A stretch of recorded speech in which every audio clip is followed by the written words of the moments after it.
conciencia y corazón, porque son tus mandamientos. Bendice, Señor, la congregación de los santos, presentes y ausentes. En esta hora, Padre, te pedimos que nos fortalezcas, que nuestra conciencia, corazón y mente esté abierta para que tu palabra tenga cabida. Padre Celestial, que la dulce presencia del Espíritu Santo hoy siga con una obra en nuestra vida, siga obrando en esa obra que se ha de perfeccionar un día. En nuestro espíritu, alma y cuerpo, en nuestra conciencia, en nuestra voluntad y carácter, Señor, en todo nuestro ser, pedimos que tu palabra sea irrigada. Esta palabra lleve fruto. Bendito Dios, en el nombre de Jesús te lo pedimos, Padre, con la asistencia del Espíritu Santo Consolador que está con nosotros. Amén. Amén. Tomen su lugar, hermanos, en esta hora. Permítanme usar el banco, por favor, hermanos. Vamos a hablar de un tema de la dispensación de la ley. Repita conmigo: dispensación de la ley. Hemos visto ya la dispensación de la inocencia, la dispensación de la conciencia, la dispensación de del gobierno humano, de la promesa, y en este caso estamos hablando de la dispensación de la ley. Es un tanto polémico, como controversial, el asunto del tiempo presente en el que la iglesia estamos viviendo, porque al igual que en la iglesia de Galacia, en los que hubo un extravío en cuanto a la gracia y la ley, porque tanto la ley como la gracia, posteriormente vamos a llegar a la dispensación de la gracia después de la ley, pero tanto la dispensación de la ley como la dispensación de la gracia fueron ordenadas por Dios y con el mismo propósito. Dios siempre se ha mostrado presente y cerca al pueblo, como en este caso a nosotros, la iglesia. Y quiero que usted siempre recuerde dos cosas: que Dios tiene un pueblo. ¿Cómo se llama? Israel. Y Dios tiene también las otras ovejas, que son la iglesia. Y nos preguntamos, ¿qué es para Israel? ¿Qué es para la iglesia? Y ya hemos visto en algunos casos el trato que Dios ha tenido con su pueblo desde el pasado, en el que permitió una diáspora. ¿Sabe qué es una diáspora? Es una dispersión. El hecho en el que Dios permitió que el pueblo de Israel fuera expulsado de su tierra, en una de tantas conquistas, en una de tantas invasiones por Babilonia, Roma y tantos pueblos que invadían, como Siria mismo, pero ello por permisión divina. ¿Y por qué cree usted que había ello? En la época de los jueces, Dios se acercaba al pueblo cuando había un juez libertador que iba cual patriarca con el pueblo, que iba cual juez, cual caudillo para libertar al pueblo. Pero de pronto moría ese juez y el pueblo se apartaba de Dios. Entonces Dios tiene un trato con su pueblo a tal grado de permitir casi el exterminio en los campos de concentración nazi. Casi 6 millones de judíos muertos a través de el liderazgo de un hombre malo, de un hombre desalmado, como lo fue Adolfo Hitler. ¿Ha leído usted la historia acerca del holocausto judío? Cámara de gases, campos de concentración en los que los hacían trabajar desnudos en pleno invierno. Hermano, la iglesia quizá no hemos sufrido como ha sufrido el pueblo de Israel, pero Dios tiene un plan para el pueblo de Israel. Y Dios tiene un plan para la iglesia también. Y cuando hablamos de la ley, estamos hablando de el origen de la ley, la escritura de la ley, la naturaleza de la ley, los mandamientos, leyes y preceptos de la ley, la aplicación de la ley, y también podríamos hablar de la abrogación de la ley o el cumplimiento de la ley en Cristo Jesús por nosotros. Hay un pasaje en el libro de los Hechos en el que Esteban está narrando una parte de lo que fue el caminar del pueblo de Israel en el plan de Dios. Y por lo menos en este pasaje 37 al 41 habla de un personaje llamado Moisés. Esteban está testificando a los judíos de ese entonces. ¿Cuál fue la razón por la que Cristo vino y qué tiene que ver la ley con Cristo, con la gracia? Porque era el momento de la transacción, de la... quiero usar una palabra, era el momento en el que los judíos no entendían qué pasó con la ley y qué es este nuevo palabrero que se predica. ¿Qué era? Era la transición de la ley a la gracia. Y eso es lo que muchos judíos en ese entonces no entendieron y se escandalizaban. Y aún hoy en día muchos no entienden de esa transición de la ley a la gracia. De tal forma que a veces el creyente puede decir, la ley ya no, estamos bajo la gracia. Y hay quienes dicen, en la ley todavía se puede vivir. La gracia no es una dispensación, hay quienes llegan a decir, o hay quienes piensan que debemos estar en medio, ley y gracia. ¿Qué es lo correcto? Porque dentro de lo que es la ley existen mandamientos, leyes, preceptos y ceremonias que a veces el creyente no sabe si debemos celebrar, si debemos obedecer o no. Y está en contraste hasta el día sábado. ¿El creyente debe guardar el sábado? ¿Sí o no? Y el que lo guarda dice, debe guardar, y el que no lo guarda dice, ya no es para nosotros, nunca fue para nosotros, fue para el pueblo judío. Y fue un recordatorio de la celebración de la Pascua a la salida del pueblo de Israel de Egipto. De tal forma que hay tantas controversias porque la ley y la gracia, solo Cristo vino a cumplirla. Y solo la Biblia nos habla sobre qué de la ley en la dispensación de la gracia y qué de la gracia en la dispensación de la ley. ¿Será que se divorcian la ley y la gracia?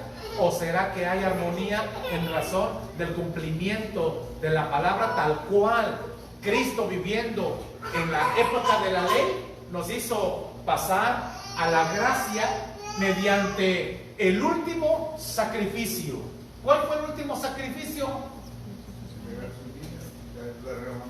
El Cordero sin mancha, Cristo Jesús, el último sacrificio. Aleluya. ¿Sirvió ese sacrificio? Amén.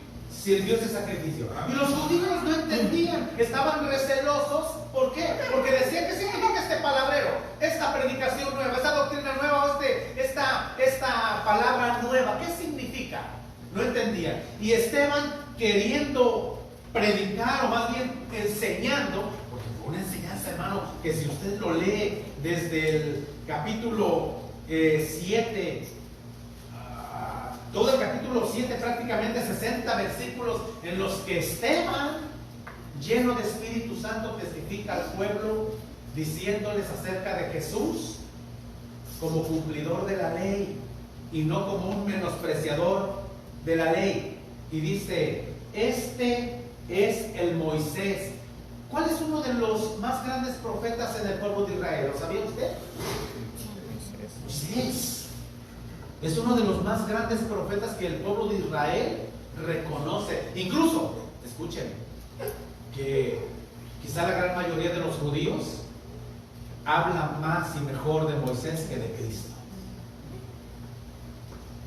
Raro, pero sí.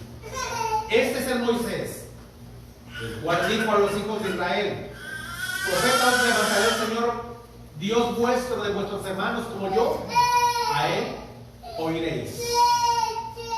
Cuando Moisés dijo esto, profeta os levantará el Señor Dios vuestro de vuestros hermanos como yo, a él oiréis. Moisés está profetizando. Moisés está profetizando. Dice aquí: profeta os levantará el Señor Dios vuestro de vuestros hermanos como yo, a él oiréis. ¿Cómo está Cristo reflejado en Deuteronomio? Como el profeta. Levítico, el Cordero Pascual. Cristo está reflejado en cada uno de los libros y está mencionado como profetizado. Ya Moisés anticipaba sobre un profeta que levantaría el Señor. Dijo, como yo. Entonces, Cristo es un tipo de Moisés. Moisés libertando a los muchos, Jesús libertando a todos. Dios, amén. Es un tipo. Y dice, lo levantará un profeta como yo, a él oiréis. Este es aquel que estuvo en la congregación en el desierto con el ángel, dice Esteban acerca de Moisés. Este es aquel que estuvo en la congregación en el desierto con el ángel que le hablaba en el monte Sinaí y con nuestros padres, y recibió las palabras de vida para darnos. ¿Cuáles eran las palabras de vida? La ley. Porque antes de la ley no había nada escrito. Las palabras de vida, ¿cuáles son? La ley. Hoy las palabras de vida es la ley de Dios.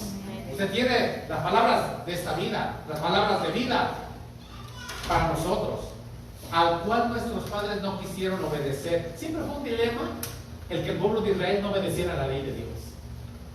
Siempre. Y había una sentencia, que el que infringiere en uno de los mandamientos de la ley era hecho culpable de todos. Y a veces el creyente dice que habrá sido más difícil de cumplir, la ley o la gracia.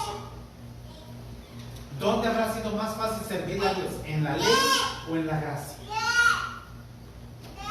Y es un dilema de pronto, porque si alguien fallaba no guardando el sábado, era hecho culpable de todos. Si alguien ofrecía un perro quebrado, era hecho culpable. Si alguien mataba, era culpado de todo. Al cual nuestros padres no quisieron obedecer. ¿Será este el problema universal? ¿La obediencia del creyente a la ley de Dios? Es un problema que el ser humano trae desde su genética, quizá, dada la herencia de pecado que en el jardín del Edén nuestros padres ancestros heredaron. ¿Cuál fue el primer pecado? Desobediencia. ¿Quién fue? Eva, en el Edén. Desde allá nos remontamos y venimos recapitulando para caer en la razón de nuestro presente, que el problema dentro de la vida del creyente, del pueblo y de la iglesia es la desobediencia. Y el creyente dice, yo no quiero ser desobediente, pero no puedo obedecer. ¿Le ha pasado a usted? Que cuando menos usted se da cuenta, ya le está fallando a Dios, ya está en el chisme, ya está criticando, ya está juzgando lo ajeno, o ya se está sumando a ver qué guajapen. Y esa curiosidad, que no solamente es de las damas, es parejo, hermano, ¿verdad? Es una debilidad dentro del género humano, el juzgar, el enjuiciar, el criticar, murmurar, chismear. Y de ahí viene la desobediencia. ¿Qué hacía Eva mirando el fruto prohibido? ¿Qué hacía? Ahí yo me pregunto, la curiosidad. La curiosidad mató a Eva. Texto 40. Diciendo a Aarón, le dijeron a Aarón, haznos dioses que vayan delante de nosotros, porque a este Moisés, que nos sacó de tierra de Egipto, no sabemos qué le ha acontecido.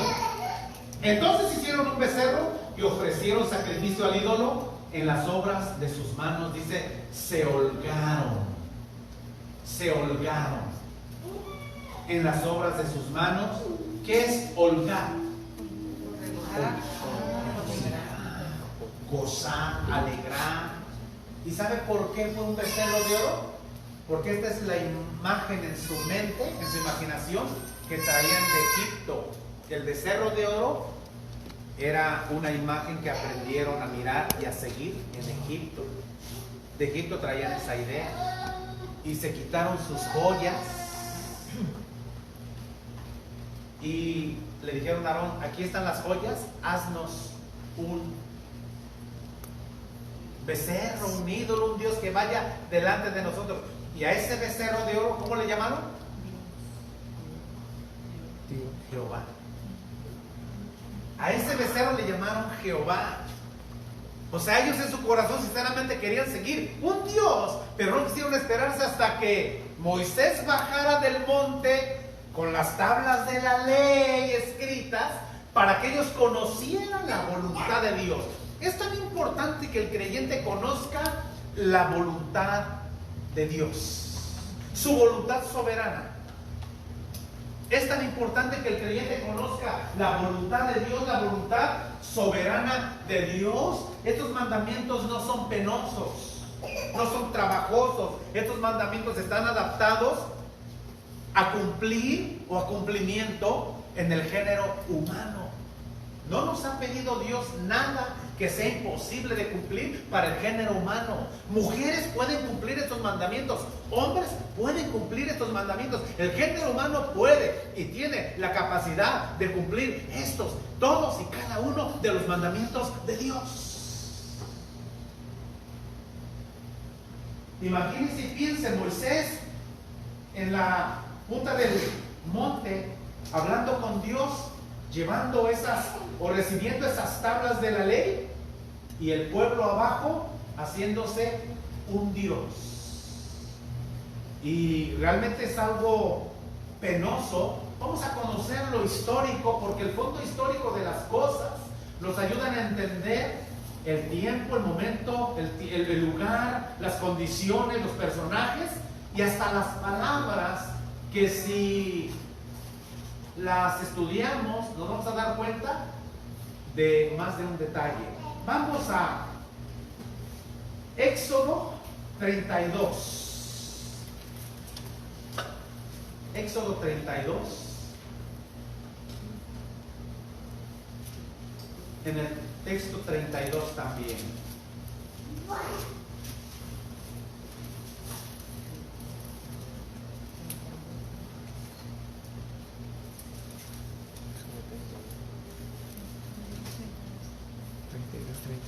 Gloria a Dios.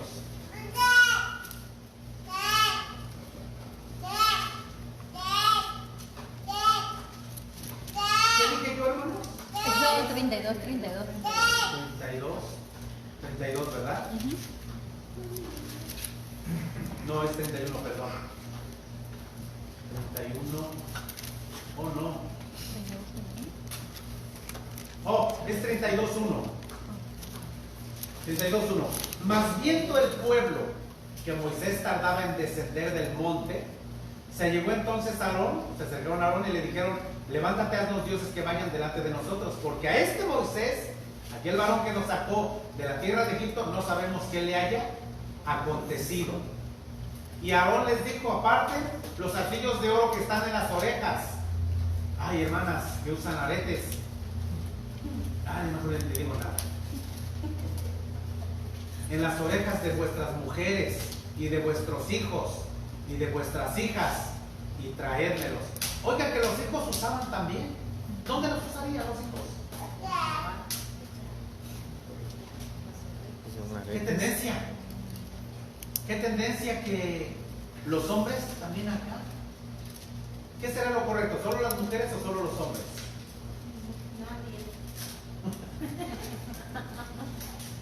Perdónenme usted, si me oye muy religioso, perdónenme usted. Yo en lo particular, a mí me gusta mi esposa sin eso. De verdad se los digo, y no le veo ningún propósito, ya no espiritual, sino moral o cultural a los aretes. De veras, tengamos mucho cuidado. ¿Dónde se usaban? En Egipto. Y allá los traían, de allá. Y el hecho de que el pueblo de Israel los usara no quiere decir que fuera correcto, No. Entonces, dice Aarón: aparten los zarcillos de oro que están en las orejas de vuestras hijas, de vuestros hijos, de vuestras mujeres, y tráiganmelos. Entonces todo el pueblo apartó los zarcillos de oro que tenían en sus orejas y los trajeron a Aarón, el cual los tomó de las manos de ellos y lo formó con buril, e hizo de ello un becerro de fundición. Entonces dijeron Israel: estos son tus dioses que te sacaron de la tierra de Egipto. Y viendo esto, Aarón edificó un altar delante del becerro y pregonó a Aarón y dijo: mañana será fiesta a Jehová. Mañana será fiesta a Jehová. ¿Cómo le llamaron? Jehová. Así le llamaron al becerro. O sea, ellos sí conocían que su Dios se llamaba Jehová. El asunto es de que al becerro le llamaron Jehová.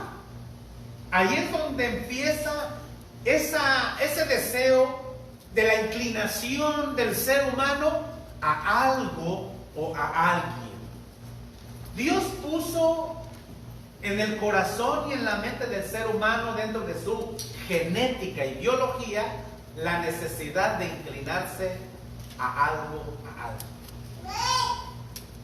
Pero cuando la Biblia nos enseña en Deuteronomio capítulo 6, texto 1, oye, oh Jehová, vuestro Dios Jehová, uno es Jehová. Y Jehová no es un becerro de oro, como le llamó el pueblo. Y Jehová tampoco no es una imagen así de una mujer. Ese no es Dios. Tampoco es una imagen de un personaje en caballo. Tampoco es de un personaje con un palo aquí agarrándolo y ropas modestas y pobres. No. La Biblia enseña y dice: Dios es espíritu, y los que le adoran en espíritu y en verdad es necesario que adoren. El ser humano ni tantita idea tiene de quién es Dios, cómo es Dios, dónde está Dios, cómo encontrar a Dios. ¿Por qué? Porque Dios solamente se revela a través de su palabra.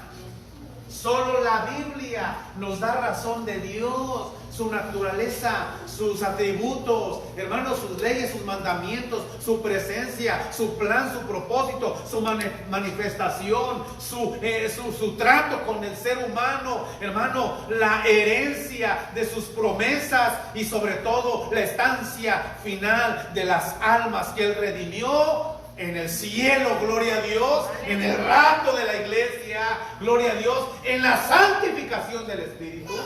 Solo la palabra nos enseña todo esto. Claro, los inventos, como los dogmas, como las falsas visiones, han hecho que el mundo crea todo ello, porque el mundo no tiene conocimiento de la Biblia. ¿Ha oído usted la mitología de la Virgen de Fátima? La historia de la Virgen de Fátima. Hay capillas que usted conoce que así se llaman, Fátima, muy famosas por cierto. Bueno, dos muchachitos en una ciudad llamada Fátima, Portugal, testifican haber visto una imagen y haber escuchado palabras. Y dicen el último mensaje de Fátima, cuando el Papa Juan Pablo II habló del último mensaje de Fátima a los niños, dice que lloró y el vulgo entendía acerca del fin del mundo. Entendía. Sigue siendo un mito. ¿Por qué? Porque la única regla de fe en la cual debemos nosotros perseverar es la Biblia, la palabra de Dios. ¿Por qué el pueblo de Israel se extravió en ese momento? Por su falta de paciencia, de pensar que Moisés estaba muerto, y si está muerto, ¿qué vamos a hacer? ¿Qué vamos a hacer? Bueno, seguimos leyendo. Texto 7. En el texto 7, Dios manifiesta ya lo que Moisés no veía. Moisés no se daba cuenta estando en el monte, pero Dios sí se daba cuenta lo que estaba sucediendo bajo el monte. Texto 7. Entonces Jehová dijo a Moisés: anda, desciende, porque tu pueblo que sacaste de tierra de Egipto se ha ¿qué? Corrompido. Presto se han apartado del camino que yo les mandé y se han hecho un becerro de fundición y lo han adorado y han sacrificado a él. Y han dicho: Israel, estos son tus dioses que te sacaron de la tierra de Egipto. Texto 8. Estos son tus dioses que te sacaron de la tierra de Egipto. De ahí nos vamos al texto 15. Y volvióse Moisés y descendió del monte, trayendo en su mano las dos tablas del testimonio, las tablas escritas por ambos lados, de una parte y de otra estaban escritas, y las tablas eran obra de Dios, y la escritura era escritura de Dios, grabada sobre las tablas. Y oyendo Josué el clamor del pueblo que gritaba, dijo a Moisés: alarido de pelea hay en el campo. Josué dijo: se están peleando. Y él respondió: no, es eco de algazara de fuertes. No es eco de algazara de fuertes, ni eco de alaridos de flacos. Algazara de cantar oigo yo. Josué lo estaba esperando abajo. Y le dice a Josué: es algazara como de que se están peleando. Y dice Moisés: no es algazara de fuertes ni de flacos. Algazara de gozo es lo que oigo yo. Ya identificaba. ¿Quién estaba con el pueblo? Aarón. Seguimos adelante. 16. 19. Y las tablas eran obra de Dios y la escritura era escritura de Dios grabada sobre las tablas. Texto 19. Aconteció que como llegó él al campo y vio el becerro y las danzas, enardeciósele la ira a Moisés y arrojó las tablas de sus manos y quebrólas al pie del monte. Y tomó el becerro que habían hecho y lo quemó en el fuego y esparció sobre las aguas y lo molió hasta reducirlo al polvo que esparció sobre las aguas y diólo de beber a los hijos de Israel. Y dijo Moisés a Aarón: ¿qué te ha hecho este pueblo que has traído sobre él tan grande pecado?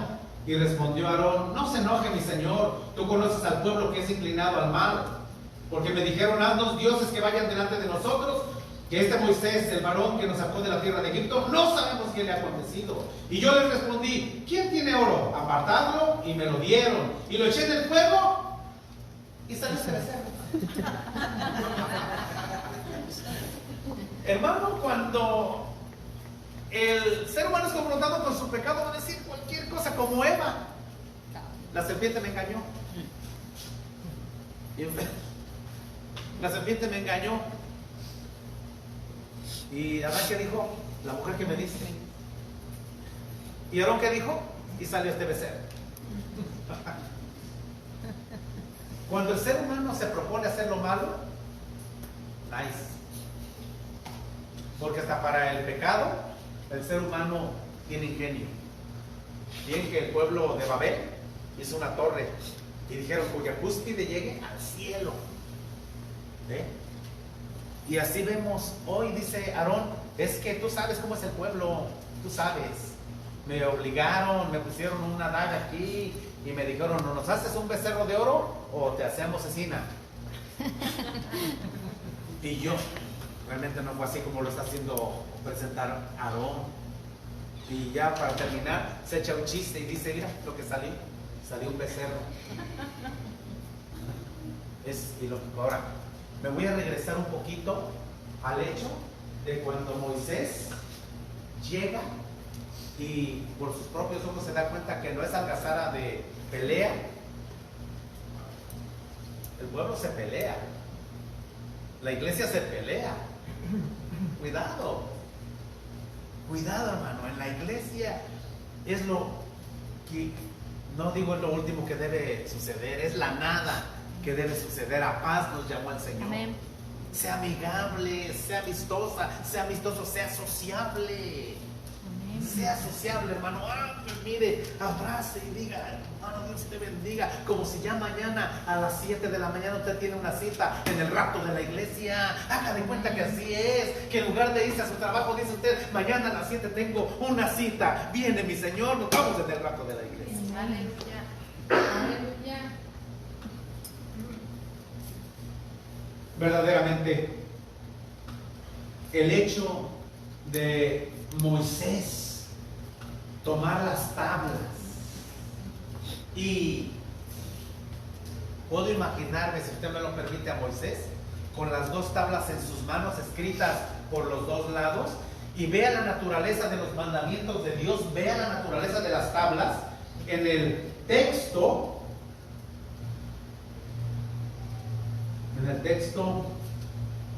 16. Lea usted el texto 16. ¿Cómo dice? Las tablas eran obra de Dios y las escrituras eran escrituras de Dios grabadas sobre las tablas. O sea, no eran cualquier tipo de escritura, hermano. No era cualquier tipo de escritura. Si nos regresamos al capítulo 31 y texto 18, ¿cómo dice, hermanos? Léanlo, por favor.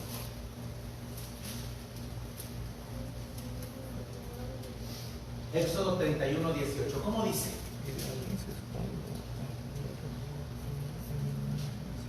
Cuando el Señor terminó de hablar con Moisés en el monte Sinaí, le dio las dos tablas de piedra grabadas con las condiciones del pacto, escritas por el dedo de Dios. Escritas por el dedo precioso de Dios. Hermano, ¿quién escribió la ley? Dios. ¿Con qué la escribió? Hágale así, hermano, para que nos imaginemos y pensemos en lo sublime y maravilloso de los mandamientos de Dios. Y cuando el creyente no quiere obedecer a los mandamientos de Dios, no solo no los está obedeciendo, los está despreciando. Hermano, que si Lucero me mandaba una carta cuando novios, que si no la voy a abrir. Y no solo la leía una vez. Que si su esposa, su esposo le mandaba una carta, su novio, su novia, que si no la abría. ¿Sí o no? ¿Cuántos abrieron una carta, hermanas? Sí, amén. Más de una. Esa pena. ¿Que sigue abriendo? Ya no. Ya no. Ahora me lo escribe en el calendario. No, ya está el Facebook. Sí, un mensaje en texto. Ahora lo escucha al oído. No, es precioso de verdad, pero... Y yo lo he dejado de hacer, pero la verdad es que llegamos aquí a Estados Unidos cada 30 de... ¿Cuándo nos casamos? 30 de enero. Sí, Ella lo escribe. yo me despertaba temprano y escribía una carta para ustedes, se la dejaba en la cocina y yo iba a trabajar. De verdad, y que si no la leía. Cuando ella me escribía algo que si no lo leía, cuando su amado le escribía que si no lo leía. Ahora imagínense el dedo de Dios escribiendo en piedra sus mandamientos, su voluntad, sus preceptos para con el pueblo de Israel. ¿Para quiénes eran? Para el pueblo de Israel. No era cualquier cita en la que Moisés estaba, no era cualquier momento. Esteban dice que recibieron la ley por disposición de ángeles. Quiere decir que había una corte angelical, hermano, espectadores viendo cómo Dios escribía mandamiento por mandamiento con su dedo, mis hermanos. Era algo histórico, no era cualquier cosa, no era de todos los días, no había sido hecho antes. Era el momento cumbre, era el momento único, hermano, plasmado en la historia de la vida sobre la tierra, de la relación de Dios con el ser humano. No era cualquier cosa. A mí me impacta esto, el hecho de que con su dedo fue escrita la ley en esas tablas de piedra. No traía Moisés cualquier cosa, traía las tablas de la ley. Pero ¿cuál fue su indignación? Porque fue indignación lo que hizo que él quebrara las tablas. ¿O su Biblia no dice así? En el texto 19. Y arrojó las tablas de sus manos y las quebró al pie del monte. Imagínense que Moisés era el hombre más manso de toda la tierra en su tiempo. Que si hubiera habido un concurso de mansedumbre, Moisés se habría llevado el primer lugar. Pero vea a este premio Nobel de la mansedumbre llegar y mirar el becerro de oro, mirar a Aarón danzando juntamente con el pueblo en derredor del becerro, como aztecas, como apaches, como no lo sé, pero danzando. Y Josué le dice: yo pensé que se estaban peleando. Y dice: no, ya viste que no se están peleando, están en algazara, algaraza, están en gritos de júbilo, de gusto, de alegría. Y aquel premio Nobel de la mansedumbre, porque la Biblia dice que Moisés era muy manso sobre todos los hombres de la tierra, no había otro como él. Y vea este premio Nobel de la mansedumbre agarrar las tablas de la ley y quebrarlas,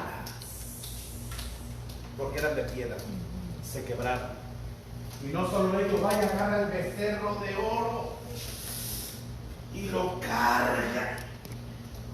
Estaba fuerte Moisés, lo carga y lo quiebra, lo reduce a polvo, hace un agua de becerro de oro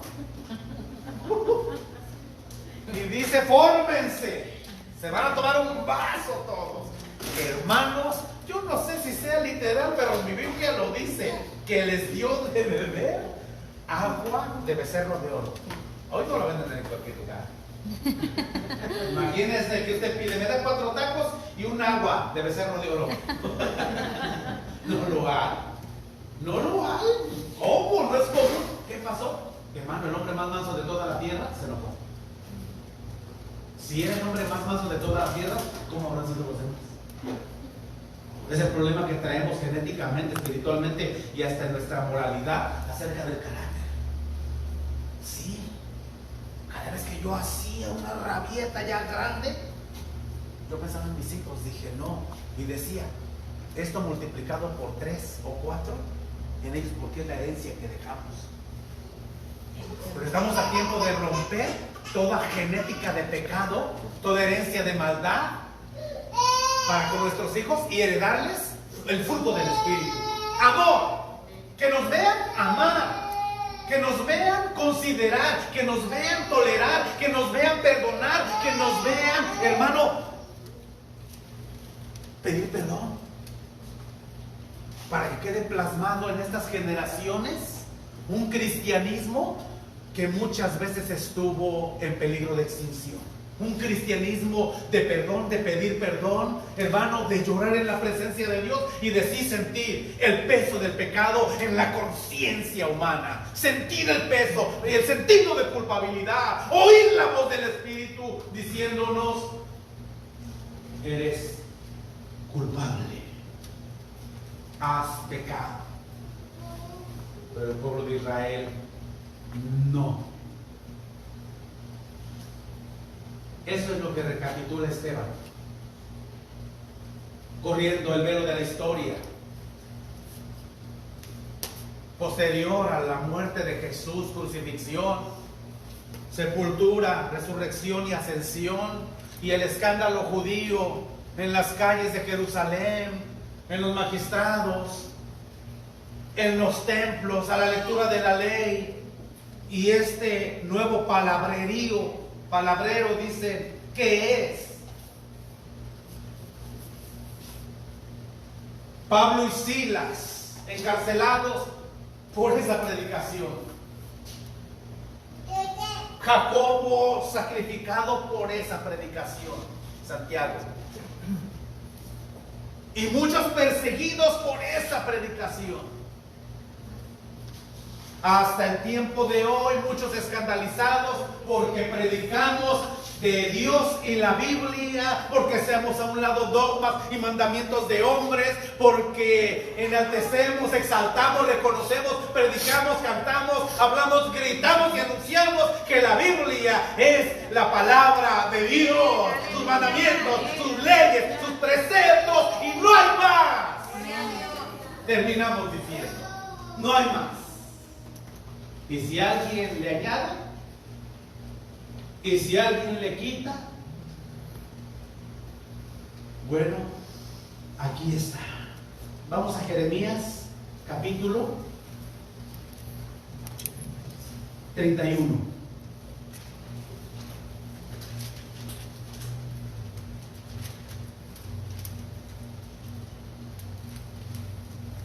Jeremías 31.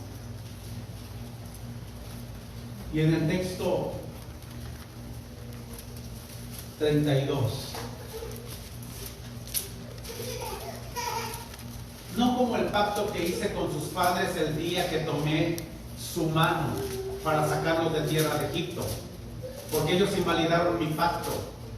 Bien que fui yo un marido para ellos, dice Jehová, mas este es el pacto que haré con la casa de Israel después de aquellos días, dice Jehová. Daré mi ley en sus entrañas y la escribiré en sus corazones, y seré yo a ellos por Dios, y ellos me serán por pueblo. Y no enseñará más ninguno a su prójimo, ni ninguno a su hermano, diciendo, conoce a Jehová, porque todos me conocerán, desde el más pequeño de ellos hasta el más grande, dice Jehová, porque perdonaré la maldad de ellos y no me acordaré más de su pecado. Así ha dicho Jehová, que da el sol para la luz del día, las leyes de la luna y de las estrellas para luz de la noche, que parte la mar y braman sus ondas. Jehová de los ejércitos es su nombre. Jehová de los ejércitos es su nombre. Conocemos a Dios y sabemos quién es Dios. No es un becerro de oro, ni de plata, ni de bronce, ni de madera. No es talla de fundición, no es tampoco madera engalanada. Dios es espíritu, y los que le adoran en espíritu y en verdad es necesario que adoren hoy y en adelante. Cantarle a Dios, no lo vemos, pero lo sentimos y creemos que Él está con nosotros. Dios es espíritu y está con nosotros, y siempre ha estado con nosotros, y Él es verdadero, Él es fiel. Trabajemos en nuestra fe, hermano, para no tener necesidad de ver un bulto y decir, bueno, este es mi Dios, este es en el que yo creo, y en este me persino, y en este creo y a Él me encomiendo. No, el creyente, la iglesia, nos encomendamos al nombre de Jehová, nuestro Dios, porque Dios es Dios en el cielo y sobre la tierra. Gracias te damos, Señor, por esta palabra. Verdaderamente es tu ley. Verdaderamente, Padre Celestial, son tus palabras, son tus mandamientos. Te agradecemos, Padre Celestial. En la vida, en la conciencia y en el corazón de cada uno de nosotros, plasma tu palabra, Señor. Que quede, Padre Celestial, Dios mío, como un pacto entre tú y nosotros, Dios mío, tu palabra. Bendigo tu nombre, Señor. Te alabamos, Padre Celestial, porque eres bueno, porque eres grande, Señor, porque tu misericordia es para siempre. Esta palabra la llevamos hoy, Señor. La llevamos hoy en nuestro corazón. Gracias, Padre Celestial, en el nombre de Cristo Jesús. Gracias, Dios, gracias. Gracias. Amén. Amén por esta palabra. Amén por esta palabra. Gracias a Dios. Bendito sea tu nombre. Es tu ley, Señor. Y estamos aprendiendo de ella. Cada día, Señor, enséñanos. Cada día, inquiétanos. Cada día, cada momento, que tu palabra esté escrita en nuestra mente y corazón. Es tu ley, Señor, faro celestial, que en perenne resplandor,